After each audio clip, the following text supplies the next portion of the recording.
गरीब का घर जादुई मटका। एक छोटा सा गांव में प्रहलाद साहनी के परिवार एक छोटा सा पुराने जमाने का घर में रहते थे।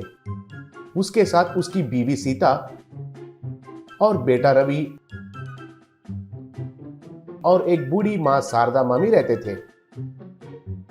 प्रहलाद उस गांव के रेलवे स्टेशन में कूली का काम करते हुए यात्रिकों का सामान उठाते हुए बहुत मुश्किल से अपना परिवार का पोषण करता था। एक दिन प्रहलाद, ये छोटी सी कमाई में तो बहुत मुश्किल हो रहा है। उस रेलवे स्टेशन में केवल 4 ही ट्रेन आते हैं और आने जाने वाले यात्री भी कम आते हैं। कभी कभी एक सौदा भी नहीं मिलता है, इसलिए शहर जाकर दूसरा काम किया तो 4 पैसे ज्यादा मिलते हैं, कहा। तब सीता, हाँ सच है, मैं भी आपके साथ आती हूँ, चलिए, बोली।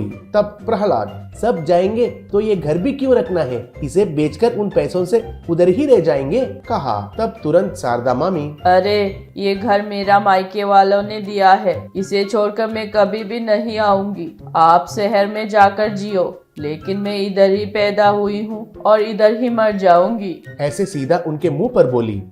तब प्रहलाद कुछ नहीं कर पाकर उनको छोड़कर उनके बेटे को भी साथ में ले जाते हुए सामने रहने वाली बड़ी औरत अनसुया से, प्रहलाद, चाची कभी कभी मेरे माँ को देखते रहिए, उनका उम्र भी ज्यादा है, कहा। तब अनसुया, आप जाइए बेटा, मैं देखती हूँ, कहकर वचन दिया।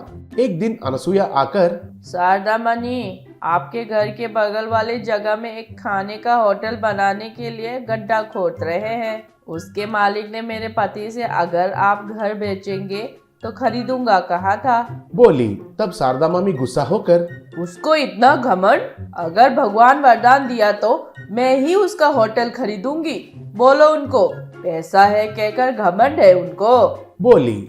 उस गांव में जग्गूबाई, कालिया और सांबा कहकर 3 चोर रहते थे। एक बार वे एक साहूकार के घर में चोरी करने के लिए प्लान बना रहे थे। जग्गूबाई, क्यों रे सांबा, उस साहूकार के घर में चोरी करेंगे तो कितना मिलेगा बोलो, कहकर पूछा। तब सांबा, उनके घर में तो बहुत सारा काला धन है भैया, कम से कम 1 करोड़ से ज्यादा रहेगा, कहा। तब कालिया, वो साहूकार कल मुंबई गया है भैया, उसका घर में काम करने वाले से पता चला, कहा। तब जग्गू भाई, ठीक है फिर आज रात को ही काम खत्म कर देते हैं, लेकिन वो पैसे कहाँ छुपाएंगे, पूछा। तब सांबा, परसों में एक जगह देखा है, उस जगह में होटल बनाने के लिए गड्ढे भी खोद कर तैयार है। उधर एक गड्ढे में पैसे छुपाकर ऊपर मिट्टी से भर देते हैं। कुछ दिनों के बाद जब सब लोग भूल जाते हैं तब जाकर हमारे पैसे ले लेंगे, कहा। ऐसे उस रात को वे तीनों साहूकार के घर में चोरी करके पैसों को थैलियों में बांधे। तीनों उन थैलियों को लाकर उस जगह पर एक गड्ढा में दफना कर चले गए। ऐसे कुछ महीने गुजर गए। एक दिन शारदा मामी के रसोई में एक मटका को उठाकर नीचे देखकर शारदा मामी, अरे इसके नीचे तो छेद है, इसलिए मटके में भरा हुआ पानी सब निकल रहा है। इसमें पानी के बदले आटा या उड़द दाल भरेंगे तो बेहतर है, सोचकर उस मटके को दीवार के पास बिना हिले रखी।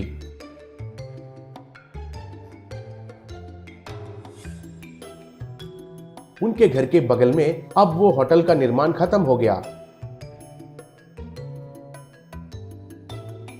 एक रात को उस मटके में से कुछ आवाज आ रहा था। तब शारदा मामी, दरिंदर चूहे उस होटल के नीचे से खोदकर मेरे घर में आ गया है, उड़द दाल पूरा निगल गए होंगे, कहकर मटके के अंदर हाथ रखी। तब उनका हाथ में कुछ लगा और मिल गई है चूहे की बच्ची, कहकर हाथ बाहर निकालकर देखी तो हाथ में पैसों का बंडल था। तब मामी हैरान होकर फिर से हाथ अंदर डाली तो फिर से पैसों का बंडल निकला।